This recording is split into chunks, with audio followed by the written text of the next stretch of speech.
So it's been cold and windy and rainy and really loud for all kinds of weird random reasons. Every place I try recording, I prefer recording outside, as you know. I prefer being outside, generally speaking. But we'll see how this one goes.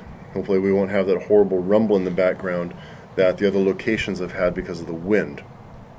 Alright, it's time for us to decide on a character. We already know our genre is going to be steampunk for this particular character. And part of the reason for this is we want to have interesting props. If at all possible, we want them to be props when reasonable that actually do things, and we want it to look mechanical, even if it's actually being run by electronics. The electronics can do whatever it's actually supposed to do, and also work the mechanical looking parts of it. If we can manage that kind of thing, we'll call it a major win, and we'll be looking for opportunities to do this kind of thing. We also want it to be an interesting person, because, as we've discussed before, steampunk culture, as it were, is one that encourages people to have an interesting character. Oh, here come the rain. I'm actually under cover this time, which is good. We want to have an unusual personality, if at all possible, and some way for people to have actual stories. And so these are the things we're going to work with in order to get our character. I should probably admit to you at this point that I won't be making a lot of the decision making actually on screen here. I've actually done it already, because most of creativity, as people have pointed out many times in the past, looks suspiciously like daydreaming. You're sitting there quietly staring off into the distance, and it doesn't look like you're doing anything, when you are in fact actually doing the most significant work of a project. If you're good enough, you can do things like put together things in 3 dimensions in your mind and turn them around and so forth without having to actually track down any materials. And you can save yourself a lot of time, effort, and money that way. But for things like characters, really it's the only way to try on certain things. For example, speaking of trying on, when you're doing a new character, you need to think about the costume that's going to be involved, and what you think would be enjoyable and interesting and plausible to actually do.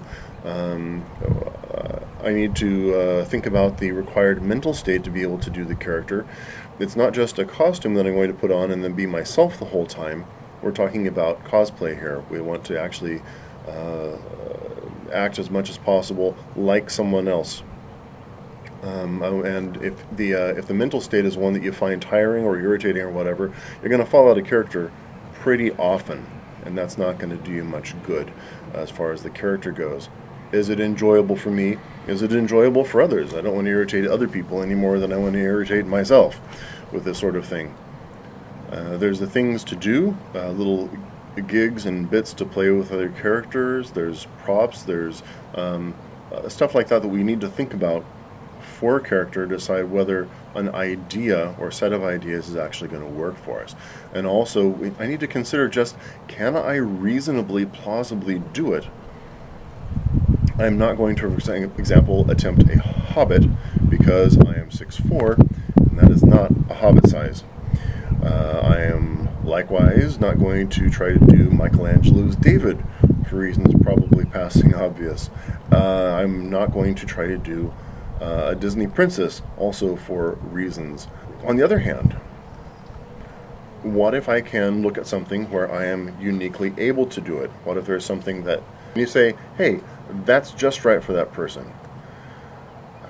This is partly because you're working with something the opposite. You're working with the idea of what works for you that won't work for other people, and that'll help you get into something which is more unique and interesting, and it could be just a blast to do. Alright, so I have my list here of things that I need to think about.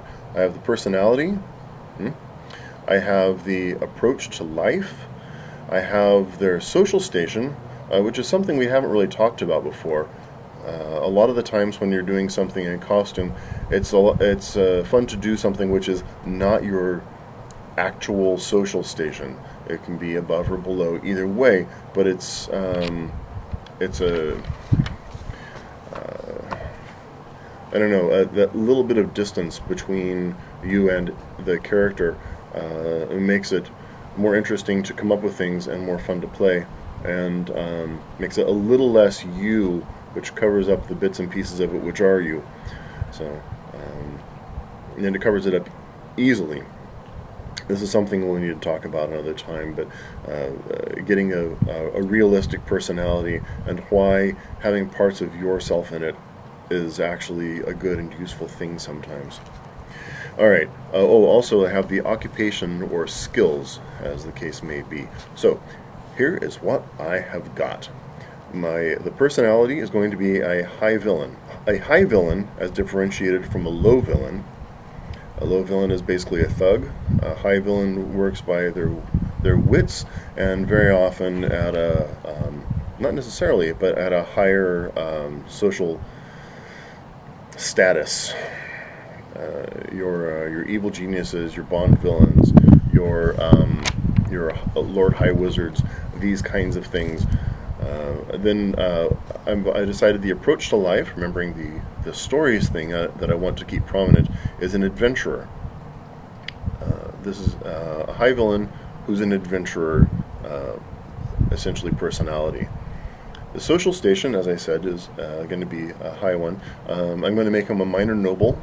This gives plausibility to the fact that he's got this stuff which is going to take a lot of education and, in theory, a lot of money to put together, but we're not going to use a lot of money to put it together because we don't need to. And then the occupation, well, he doesn't necessarily need one. He's a noble. Taking care of things is his occupation. And he's probably going to have underlings to do a lot of that so that he can go adventuring. His natural skill set, his talents, are primarily in the fact that he is by nature a gifted clockmaker. He's very good with gears. How convenient. But this means that we have somebody verges on mad scientist who adventures and is a lesser baron, a lesser nobility. I'm thinking baron. So also baron has a lovely history of being associated with high villains. So that kind of helps as far as that goes as well. So that's what I'm planning on going with.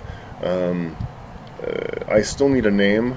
I don't have a name yet, and we will have to discuss that another time. But we've got the character. Now it's time to go forth and make stuff for the character.